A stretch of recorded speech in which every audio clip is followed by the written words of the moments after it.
फैसल चौधरी साहब ने इस वक्त मुझे ज्वाइन किया, जरा उनसे मजीद बात करते हैं। माहिर कानून भी है, पीटीआई के रहनुमा भी हैं। फैसल चौधरी साहब, सर बहुत शुक्रिया आपके वक्त का। ये बताइएगा, ये जो आज मामला हुए बैंकिंग कोड के हवाले से, एटीसी के हवाले से, आपको लगता है इन फ्यूचर हुकूमत गिरफ्तार करने की कोशिश कर सकती है एटीसी में जो जमानत मुस्तरद हुई है उसके बाद? जाहिर है इनका एजेंडा तो जो है वो जो है बदमनी पैदा करना है, मुल्क में इंतशार पैदा करना है। तो ये तो हर वो काम करेंगे जिससे जो है ये मुल्क बदमनी का शिकार हो।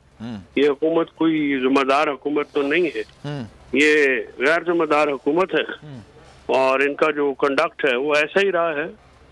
तो गिरफ्तारी करने की कोशिश तो कर सकते हैं। जिस केस में जमानत मंसूख हुई है इमरान खान साहब, इंसदाद दहशतगर्दी इलेक्शन कमीशन के बाहर जो एहतजाज वाला मामला था, और उसमें तो उनके ऊपर कोई ऐसा अमल भी नहीं है, कोई ऐसी सीरियस एलिगेशन भी नहीं है। तो 109 का है। जज साहब ने मेरे ख्याल में बड़ा बादशाहाना फैसला किया है।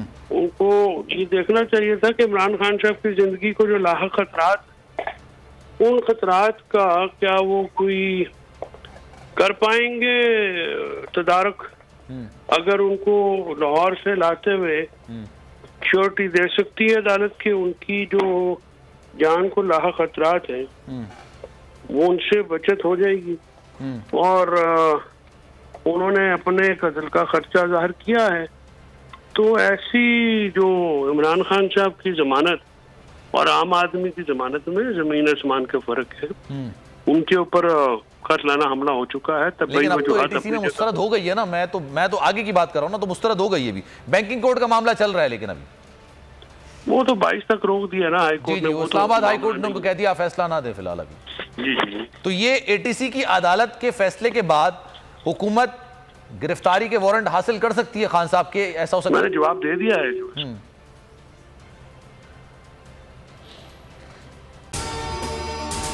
जनाब, अगर ये वीडियो आपको पसंद आई है तो लाइक पर क्लिक जरूर कीजिएगा।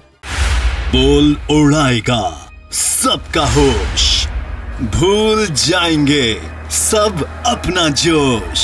देखिए पाकिस्तान की सबसे बड़ी PSL ट्रांसमिशन सकलैन मुश्ताक, रमीज राजा, सुहेब अलवी, जमील फारूकी और फहीम खान के साथ खेल का जुनून रोजाना रात 11 बजे सिर्फ बोल न्यूज पर। सब्सक्राइब करें और बेल दबाएं ताकि कोई खबर रह न जाए।